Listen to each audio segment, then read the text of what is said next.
There is a pattern that shows up every single time when two people are truly meant to find their way to each other, every single time, without exception.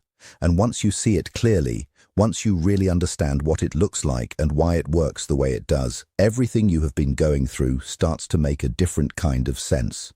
Most of us grew up carrying a particular picture of what destiny is supposed to feel like. We absorbed it from stories and films and the way people talk about love, like it is something that simply arrives one day and settles everything into place. The idea was always that the right person would show up and life would become easier, that the meeting would feel like relief, that two people destined for each other would come together gently, almost effortlessly, and the path forward would be obvious and smooth. We imagined love arriving like a gift, wrapped neatly, handed over without condition. But that is not how any of this actually works. That picture is not destiny.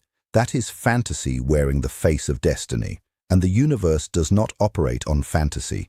Real destiny, the kind that is actually woven into the deeper fabric of who you are and where your life is going, does not begin with comfort. It does not start with ease or reassurance or the soft landing that the stories promised. It begins with disruption, it begins with upheaval, it begins with a kind of shaking that you did not ask for and did not expect, and may have spent a long time trying to understand. The universe does not hand love to you gently. It tests you first, it challenges you, it breaks things open, it reshapes the parts of you that were still operating from old wounds and incomplete beliefs and patterns you inherited rather than chose. It demands that you grow as an individual before any union can take real and lasting form. This is the pattern. This is the one thing that always happens when two people are truly destined to be together. And it is important enough to sit with before we go any further. The first sign that someone carries a real significance in your life, a significance that runs deeper than ordinary attraction or chemistry, is almost never a feeling of calm. It is not a peaceful settling in. It is something more like a quiet disturbance. You meet them and something in you responds before your mind has had any time to process what is happening. There is a recognition that precedes understanding. Something inside you reacts, shifts, pays attention in a way that feels different from the usual. And that reaction is rarely comfortable. It is more often unsettling, confusing, impossible to fully explain. That discomfort is not a warning sign. It is not telling you that something is wrong. It is telling you that something is real. Destiny tends to shake the foundation of your inner world before it builds anything new on top of it. When you encounter someone who is genuinely meant to matter in your life, the meeting rarely feels like peace. It feels like activation. It feels like something being woken up that had been sleeping for a long time. And part of what makes it so unsettling is this. They reflect parts of you back to yourself that you have spent a long time not looking at. The fears you have been managing quietly. The insecurities you wrapped in confidence and moved on from. The patterns you developed to protect yourself that you never fully examined. The version of yourself that existed before the walls went up. They show you all of that without even trying to, without even knowing they are doing it. Simply by being who they are and standing close to who you are, something in the mirror of that encounter reveals things you would rather not see. And that is why most people misread it. They feel the discomfort and they interpret it as a sign that the connection is wrong, that this person is not right for them, that they should pull back and find something that feels safer. But that discomfort is not a sign of incompatibility. It is a sign of depth. It is the feeling of something real pressing against the walls you built around the parts of yourself that needed protecting. Most people spend their lives chasing love that feels calm and predictable. But destiny rarely arrives that way. It arrives like a storm. It moves through your life and leaves things different than it found them. And that difference, as uncomfortable as it is in the moment, is always pointing somewhere necessary.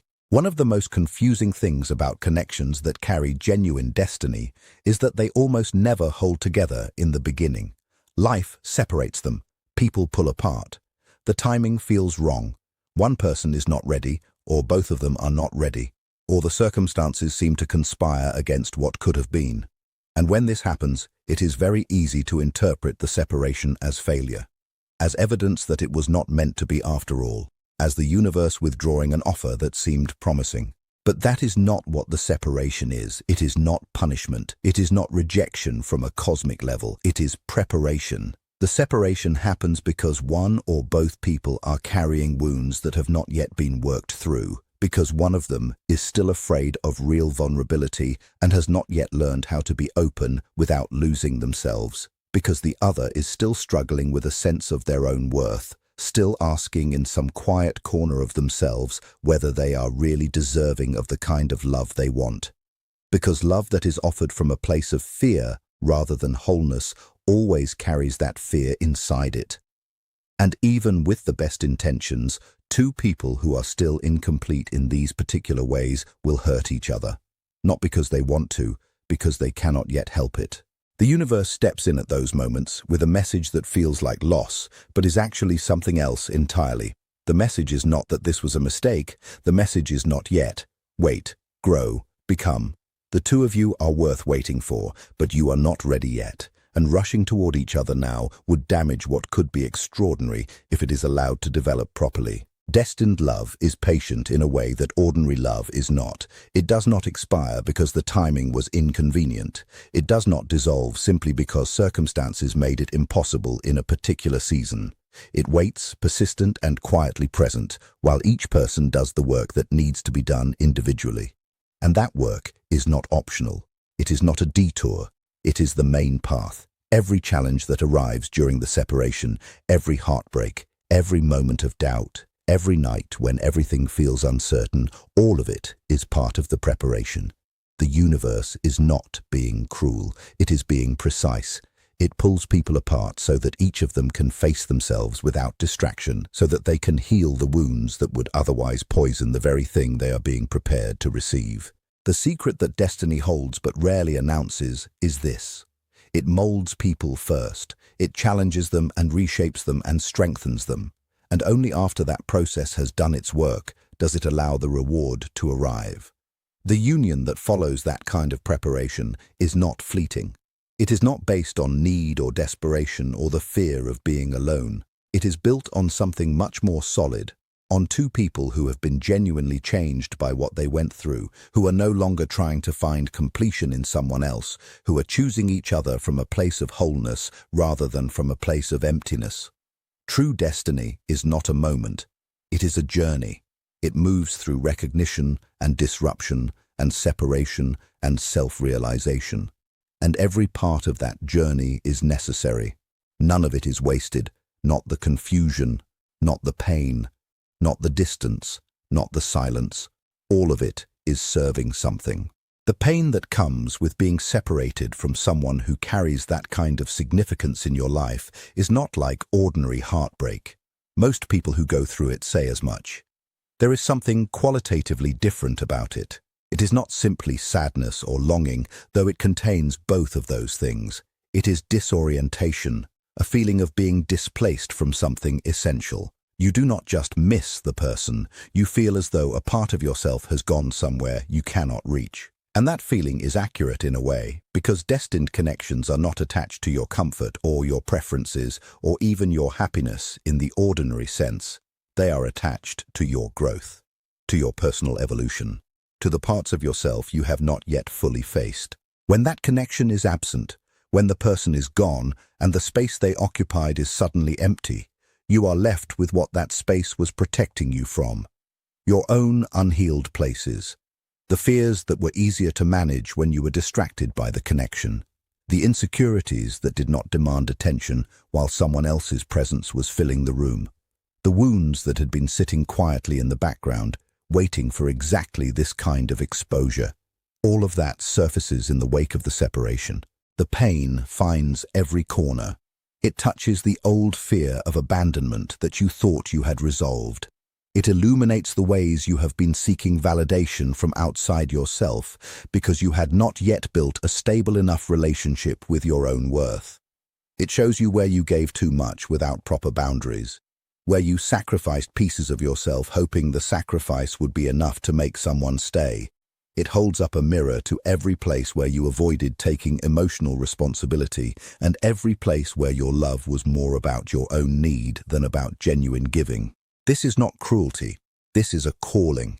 The universe uses this particular kind of pain as a tool for waking people up, as a way to push someone into the level of self-awareness they would not have reached through any more comfortable route. Because destined love is not gentle, it is transformative. And transformation does not happen softly. It happens in the places that hurt, in the places where you are forced to look at yourself honestly, without the comfort of excuses or distractions. Here is the part that surprises most people.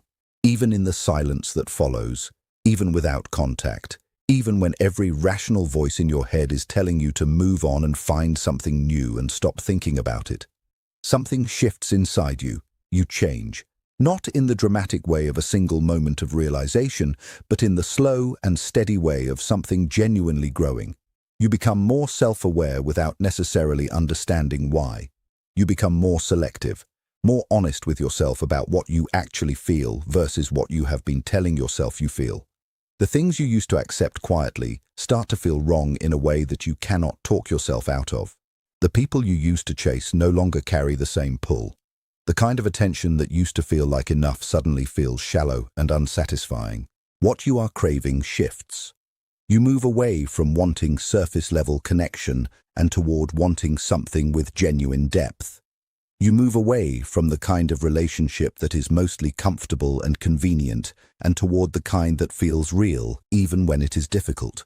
And most of the time, you do not directly connect this transformation to the person who catalyzed it. You experience the changes as simply part of who you are becoming. But the truth is that the shift began the moment they entered your life. The growth that followed the connection, the growth that continued even in their absence, was set in motion by that encounter. Destined connections do not create obsession. That is a crucial distinction. They create reflection. They create insight. They create the conditions for genuine self-growth. The way you think about that person over time is different from the way you think about someone you are simply attached to or cannot let go of. You think about them not from loneliness or desperate longing, but from something that feels more like recognition.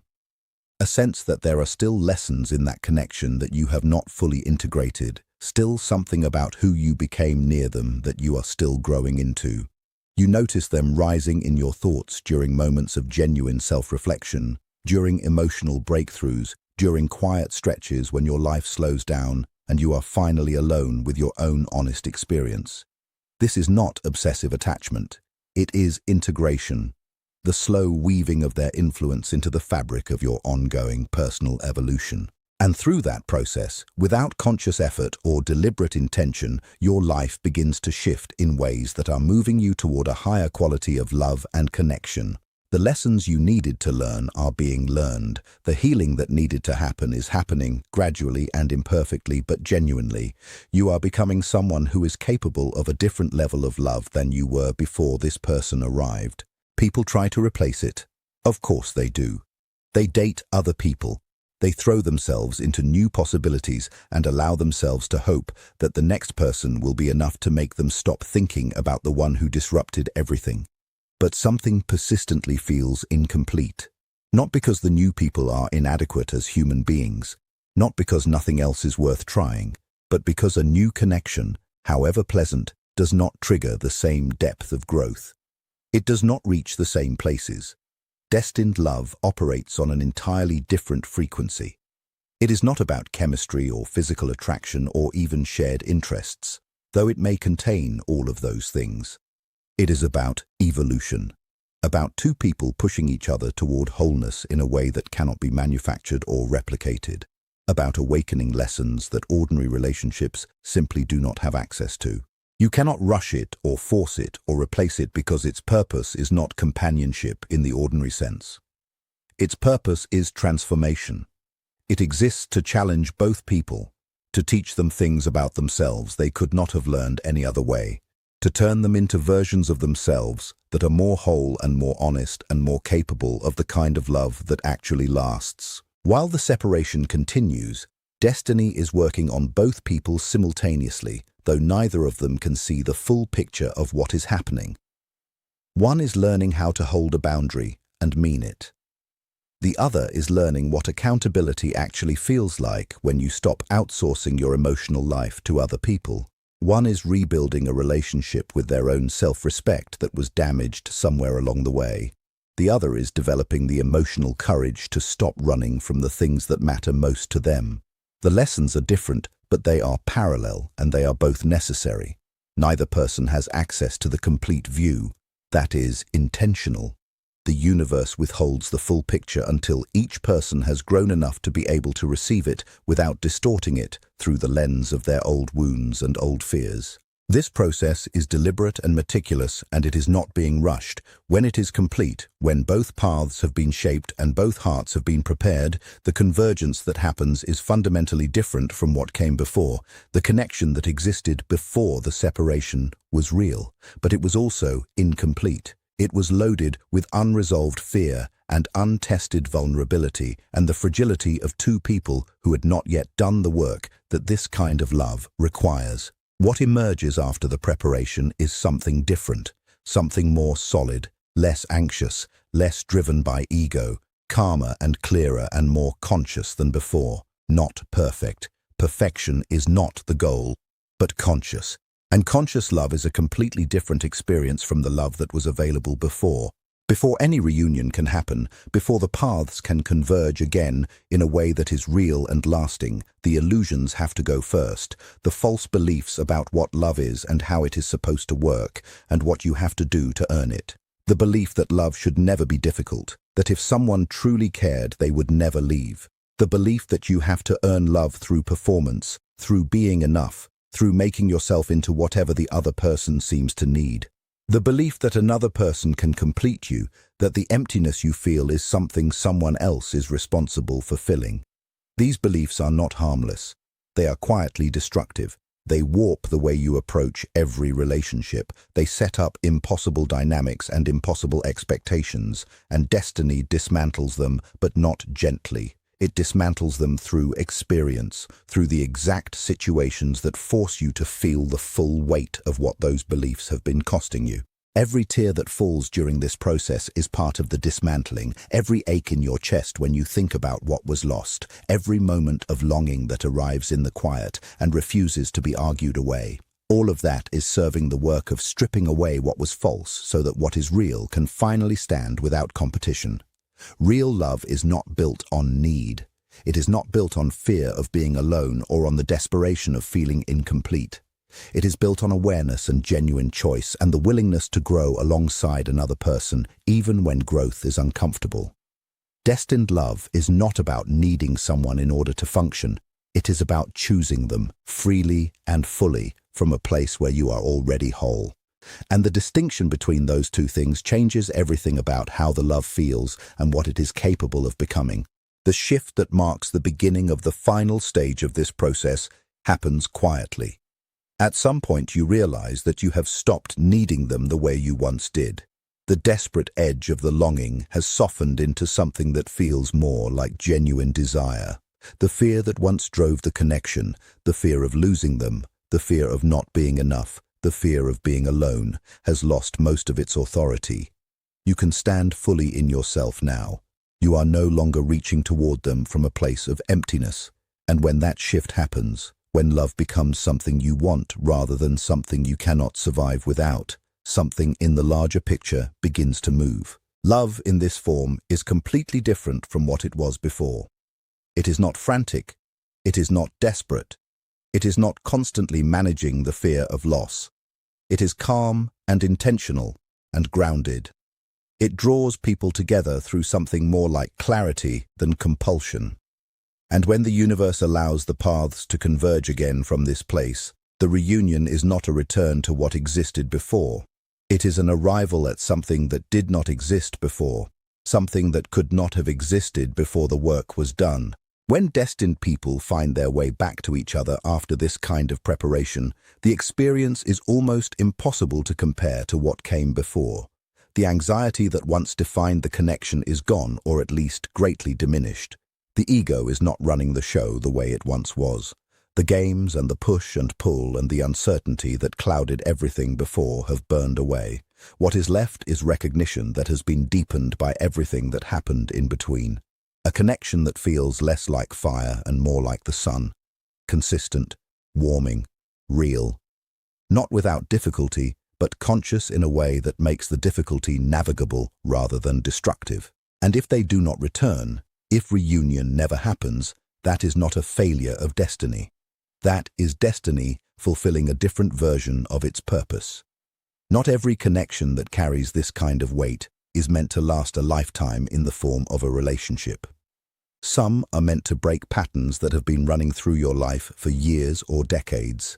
Some are meant to awaken the kind of self-love that you could not have accessed without the specific mirror that person held up. Some are meant to build emotional resilience in you, to teach you what you are actually capable of feeling and surviving and growing through.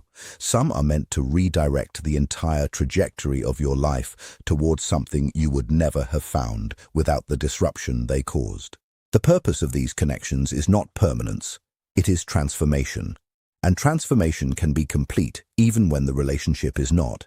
The impact is real whether or not the reunion occurs. It lives in the choices you make differently now, in the way you relate to yourself, in the version of love you are now capable of offering and receiving that was not available to you before.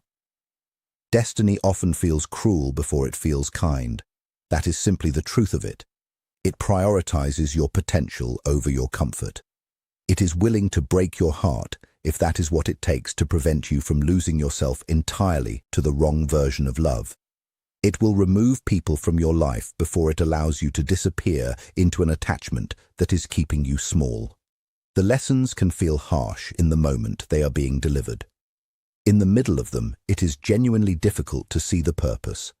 But over time, with enough distance and enough honest reflection, clarity always emerges. The constant through all of it, the one thing that holds across every variation of how this unfolds, is this: when two people are truly meant to find their way to each other, they are first required to grow apart. The illusions that were distorting their understanding of love have to be dismantled. The shadows they had been avoiding have to be faced. The patterns that were keeping them small have to be confronted and slowly broken. Their hearts have to be reshaped into something healthier and stronger and more honest than what they were at the beginning. Only after that process has done its necessary work does destiny allow either the reunion or the redirection. But either way, no one comes through it unchanged. That is the guarantee. If you are reading this and someone specific is in your mind right now, let this land somewhere real inside you. If what exists between you is genuinely meant to be, it will return with peace rather than anxiety. It will return with clarity rather than confusion. If it is truly destined, it will never ask you to betray yourself or diminish yourself or shrink into something smaller than you are in order to be acceptable. It will only ever ask you to grow, to become more honest, to become more whole, to become the person you were always capable of being but had not yet had the courage or the necessity to become. And if it does not return, that too is part of the gift. That too is destiny doing what it came to do. Guiding you, sometimes painfully, toward the person you were always meant to become. Pointing you toward a version of love that fits the person you are growing into, rather than the person you were when this all began. Every separation carries purpose inside it. Every moment of disorientation, every painful lesson, every stretch of silence when you did not know what was happening or where anything was going, all of it was sacred preparation. None of it was wasted. Destiny does not waste experience. It uses everything. It takes every difficulty and turns it toward the work of preparing you and elevating you and ensuring that when love does arrive in the form that is genuinely meant for you, you are fully ready to meet it. Not half ready, not almost ready, fully, honestly, completely ready, with an open heart that has been through enough to know the difference between something real and something that only looks like it. Destined connections are among the deepest mysteries that life offers. They rarely follow the path we imagined. They do not arrive on our timeline or according to our preferences or in the packaging we expected. When two people are truly meant to impact each other, the universe does not ease them toward comfort and certainty. It challenges them, it separates them, it brings them face to face with the parts of themselves they have been avoiding for years. And the pain of that confrontation, as real and as difficult as it is part of the design. It is not an obstacle, it is the path. Destined love is portrayed as a transformative journey that uses separation, longing, and hardship to foster emotional growth, self-respect, and wholeness, ultimately preparing people for a healthier connection or guiding them toward deeper self-realization, even without reunion.